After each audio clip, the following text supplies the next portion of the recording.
The medical world changed forever in 2023 when the first successful brain transplant was performed.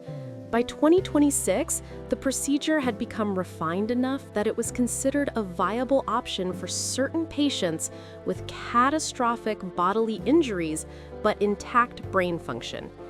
The procedure wasn't common, but it existed as a last resort for those who would otherwise have no chance of survival.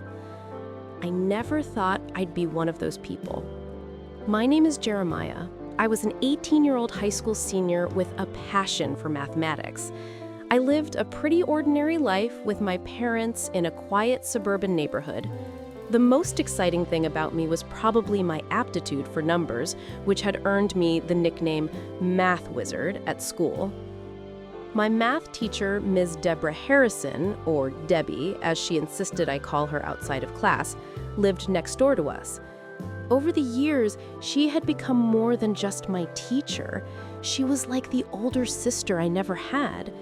We would spend hours discussing mathematical theories and solving complex problems together. My parents adored her and often invited her over for dinner. "Jeremiah, would you like a ride home today?" Debbie asked one afternoon after our tutoring session. It was raining heavily, and I had been planning to walk. "That would be great, thanks," I replied, gathering my books. We chatted about the upcoming math competition as we drove through the suburban streets. I remember laughing at something she said, then glancing out the window at the rain.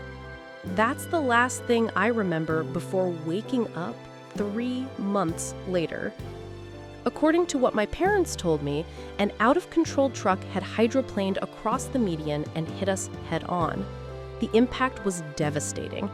Debbie suffered severe whiplash that damaged her neurological system, leaving her brain dead, though her body remained relatively unharmed. I, on the other hand, had taken the brunt of the physical damage. My body was crushed beyond repair, but my brain, though in a coma, was fighting to survive. The doctors presented my desperate parents with an unprecedented option: transplant my brain into Debbie's body. As a registered organ donor, Debbie had consented to help others after her death, though this particular scenario was surely not what she had envisioned. The legal framework allowed for it. My parents, faced with the choice between losing me entirely or giving me a chance at life, albeit in a radically different form, chose the latter. And so I woke up. The first sensation I became aware of was softness. Everything felt soft, from the hospital sheets against my skin to the pillows cradling my head. Then came weight, a strange pressure on my chest that shifted slightly when I breathed. I tried to move my hand to investigate, but my limbs felt unfamiliar, as if I was piloting someone else's body, which, of course, I was. When I finally managed to lift my hand, it looked wrong. The fingers were longer, more slender. This wasn't my hand. I tried to speak, but my voice caught in my throat. When I finally managed to make a sound, the voice that emerged was higher, softer, definitely not mine. That's when a nurse noticed I was awake and quickly called for a doctor. What followed was the most surreal conversation of my life. The doctor, a kind-faced woman with graying hair, gently explained what had happened: the accident, the injuries, the unprecedented decision, the surgery. "You're the first teenage patient to undergo this procedure. Your recovery so far has been remarkable." My parents arrived shortly after, their faces a mixture of joy and apprehension. My mother broke down in tears when she saw me conscious, rushing to my bedside to carefully hug me. My father stood back, emotional, but clearly unsure how to interact with me now. "We couldn't lose you," my mother whispered. "We just couldn't." After they had filled in the gaps in my memory about the accident and the decision they had made, the doctor explained that I had a choice to make regarding my legal identity. I could register as Jeremiah in a new body, or I could continue living as Deborah Harrison. "I need time to think," I said, still startled by the unfamiliar voice coming from my throat. "Of course," the doctor assured me. "There's no rush." My mother had brought some clothes for me, items from Debbie's wardrobe that she had retrieved from her house. The nurse helped me to the bathroom for my first proper look at myself.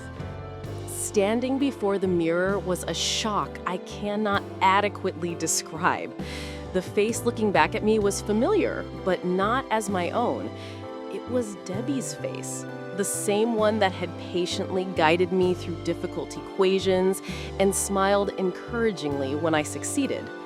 Her warm eyes, now my eyes, stared back with my own confusion and fear. My gaze traveled downward, taking in the hospital gown and what lay beneath it. The unfamiliar weight on my chest was, of course, breasts. They weren't particularly large, but they were definitely there, a constant presence I wasn't used to. And down under? Well, the absence of what should have been there, and the presence of what was there now instead, was perhaps the most alien sensation of all. The nurse helped me dress in the clothes my mother had brought, soft cotton underwear that felt strange against my new skin, a comfortable blue t-shirt, and gray tracksuit pants. Just putting on the bra was an ordeal, a foreign garment I had no experience with. The next few days were dedicated to physical therapy and psychological counseling. Learning to move in this new body was challenging. The proportions were different, the center of gravity lower, the muscles configured differently. Simple tasks like walking required conscious effort at first. My parents visited daily, bringing more of Debbie's clothes as I gradually outgrew the hospital gowns. My mother would help me style my hair, showing me how to use the various products that women use, particularly, however, ones that Debbie had in her bathroom. "You look lovely in this color," she said one day, holding up a moss green jumper against me. "It brings out the warmth in your eyes." It was strange, these moments of mother-daughter bonding that I had never expected to experience. My father was more reserved, but he made an effort. He would bring books on mathematics, remembering how Debbie and I had shared that passion, and we would work through problems together, just like before. It was his way of showing me that some things hadn't changed, that I was still his child, regardless of my outward appearance. By the time I was cleared to leave the hospital, I had made my decision. I would continue living as Deborah. The legal arrangements were complex, but manageable. My parents were registered as Debbie's next of kin, effectively becoming her parents on paper. To the world, Jeremiah had died in the accident, and Debbie had survived. Only the doctor in charge of my case, a few government officials who handled the paperwork, my parents and I knew the truth. Moving into Debbie's house felt both strange and familiar. I had visited many times before, but living there was different. Her clothes filled the wardrobe, her books lined the shelves, her toiletries occupied the bathroom.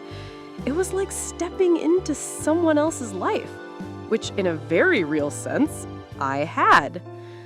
"We're just next door if you need anything," my mother assured me. "Anything at all." "I know, Mum," I replied, still getting used to calling her that with Debbie's voice. "I'll be okay."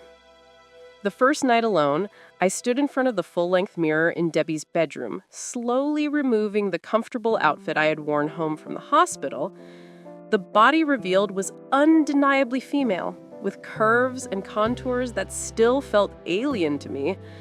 The breasts that now belonged to me were modestly sized but perky, with small pink tips that seemed to respond to the cool air of the room.